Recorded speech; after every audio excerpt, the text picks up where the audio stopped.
From September 2021 to August 2022, Michael Addamo went on one of the most legendary runs in the history of poker, racking up nearly $12 million in live tournament prizes. But since that time, things seem to have fallen off. Hendon Mob shows his last live cash occurring on August 2022, over 5 months ago. So what exactly happened?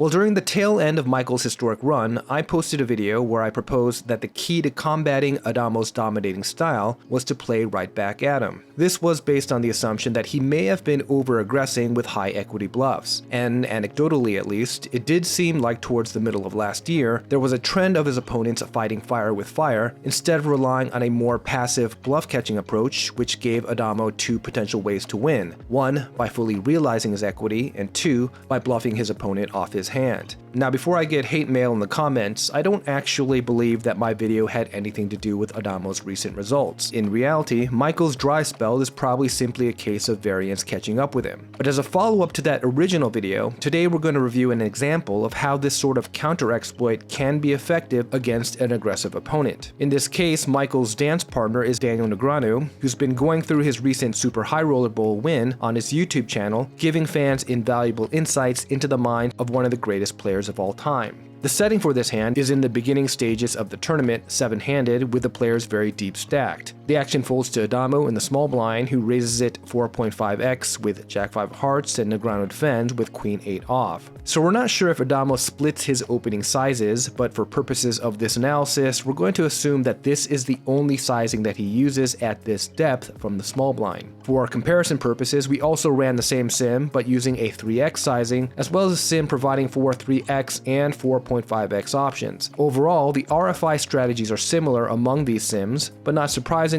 when the smaller bet is used, the small blind raises more often and the big blind defends wider.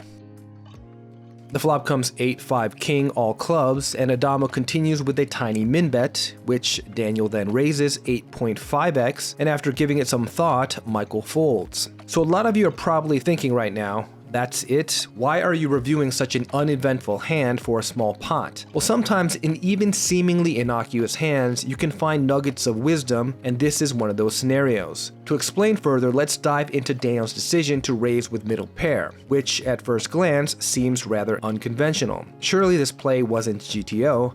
Well, yes and no. According to the solver, raising this large with this hand is not a thing, and it actually loses significant EV compared to just calling. So from a strictly Nash equilibrium standpoint, no, this play was not GTO. However, if you listen to Daniel's explanation for why he played this way, what you'll find is that his underlying thought process for making this move was based, at least in part, on game theory principles. First off, Daniel recognized that on a monotone flop, the solver, and therefore many studied players, love making small continuation bets. One of the primary reasons for this is because the aggressor will usually have a high probability of holding a flush, which destroys many of the potential outs in the defender's range. So a significant portion of the defender's range should be incentivized to fold even against a smaller sizing. And when a c-bet is small, it usually means that the aggressor's range will be quite merged with a variety of equity profiles. And we see that when we filter for combos that make this bet at least 10% of the time, it is essentially the entire range. You have very strong hands, such as flushes and sets, some mediocre hands like lower pairs and ace highs, and then some trash. Against that range, Queen-8 is kind of in middling territory. It's ahead of some hands, but behind many as well. So why would a hand like this raise? Isn't this precisely the type of hand that prefers to pot control? Well, generally speaking, yes, but not always. And Daniel mentions that he would take this same line with a balanced range that includes some strong, mediocre, and weak hands. But why did he specifically raise here when the solver did not? Well, Daniel cites two primary reasons. The first is, as he puts it, to find out where he is. Now obviously this first factor is not relevant from a solver perspective, however it can be important from a human perspective. Earlier in Daniel's video, he theorized that one of the reasons for Addamo's success is that he goes against the grain. And this is something that I've talked about in my past videos as well. It appears that Addamo's game relies in part on exploiting the high roller field through aggression. That is, Addamo seems to have recognized some deficit in the way most high-stakes MTT pros tend to play, which may be that they are under-defending against aggression because they are used to playing in larger field MTTs where the general population is likely under-bluffing. And one of the intangible benefits of an aggressive style is that you will often have the initiative, which, as a general matter, provides clarity. Now again, this isn't really relevant from a computer's perspective, but it can be incredibly relevant from a human psychological perspective. When a player has the initiative, he will usually have a much better idea of where his hand ranks relative to his opponent, i.e. whether he is value betting or bluffing. But the defender typically does not have this clarity.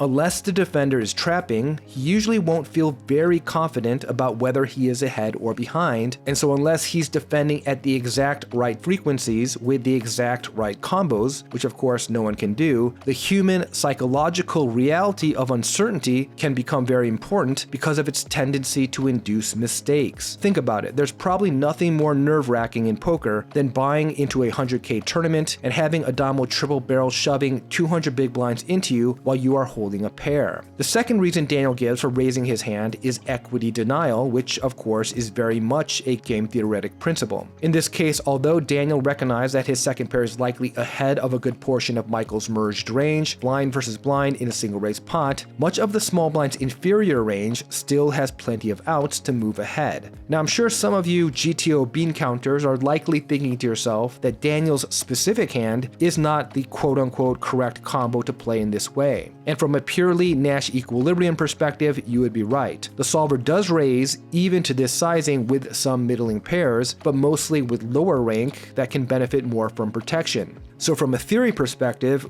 one might see a play like this and think that if Daniel is raising with this hand, it likely means that he's raising too much in this particular spot. And while that may be true, practically speaking, does it even matter? And this is a point that Daniel emphasizes regarding balance. When I generally play in a lot of these high rollers, like for the most part, a lot of these guys employed a very similar strategy. You see the same sizes, you see the same stuff. Addamo's different, bro.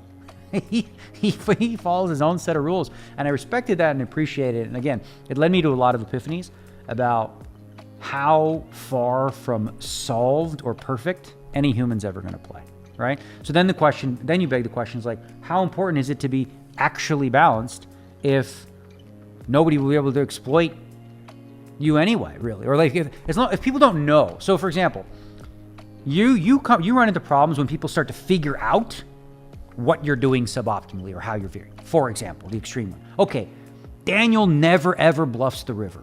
Okay, I know this. So guess what? They'll kill me now if they knew that and I was doing that. If I still did that, they would just fold every time. That's what happened in 2016, 2017, by the way.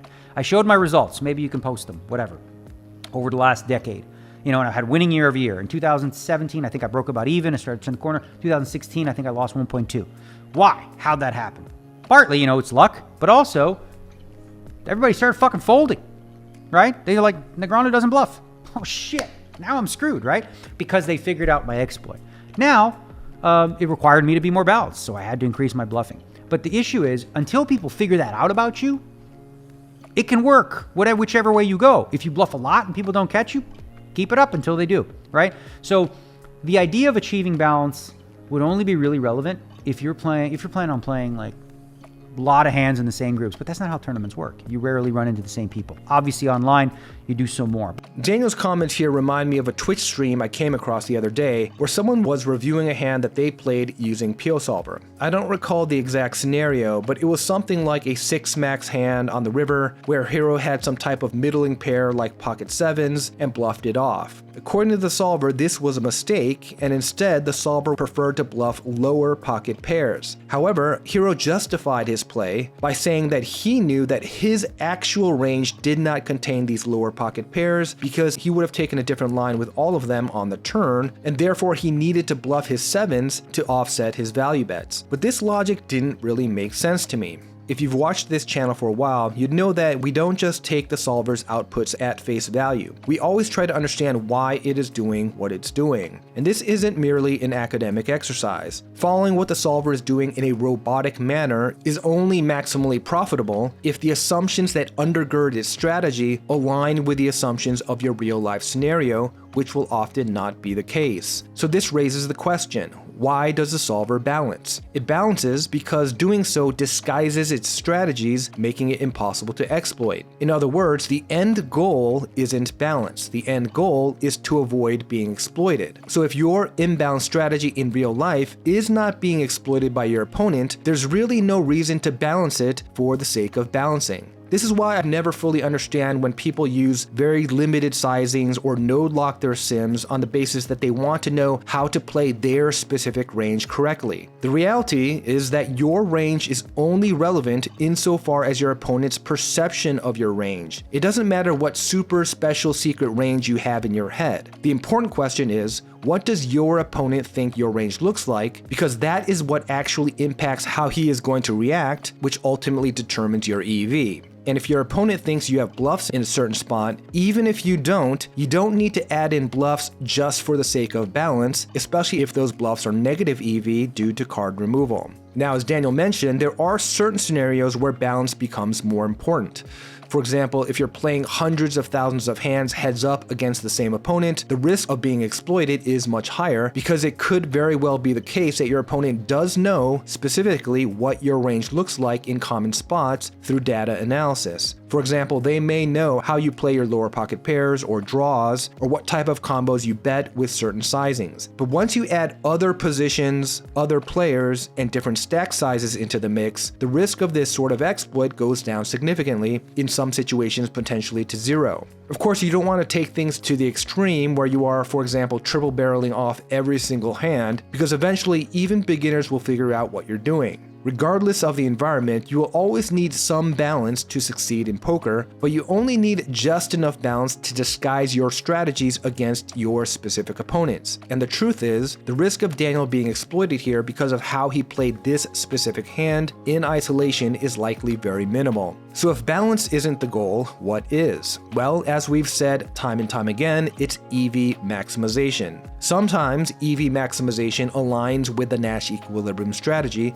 but sometimes it doesn't. In other words, when deciding what to do in a spot, your thought process shouldn't be to simply mimic what you think the solver would do. It should be to do whatever you think will make you the most chips. This will often be driven by game theory principles, but trying to devise strategies solely based on remembering a sim that you analyzed in the past may actually get in the way of your ability to consider other important factors that are right in front of your face. That being said, the only exception I would make to this general rule is that if you're just starting to learn GTO, then rote memorization and application is probably the way to go, because if you try to mix in exploits at the same time, it will likely make the learning process much more difficult because you will have to constantly recalibrate your strategies back to the Nash equilibrium. But once you've achieved a certain level of understanding of game theory, it's important to free yourself from the rigid strictures of the sim and to just play. And I think even Daniel himself went through this evolution, where at one point, when he first started going into the lab, his table manner was not too different from a hoodied Euro bot. I think that period was probably important for his overall growth, so he could understand what these GTO players were doing, but it would have been senseless for him to completely throw away decades of invaluable experience crushing the game. Fortunately, it seems that today he has in many ways gone back to his old self, table talking, making reads, and trusting his instinct. Now, he just has more weapons at his disposal. All we have to do now is take these lies and make them true somehow. All we have to see is that I don't belong to you and you don't belong to me. Yeah, yeah. Freedom.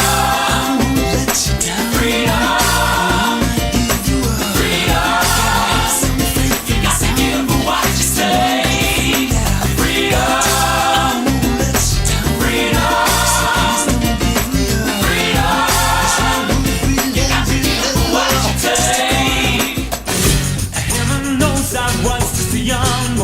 Didn't know what I wanted to be. I was every little hungry schoolgirl's pride and joy, and I guess it was enough for me. To win the race, a prettier face, brand new clothes, and a big fat face on your rock and roll TV.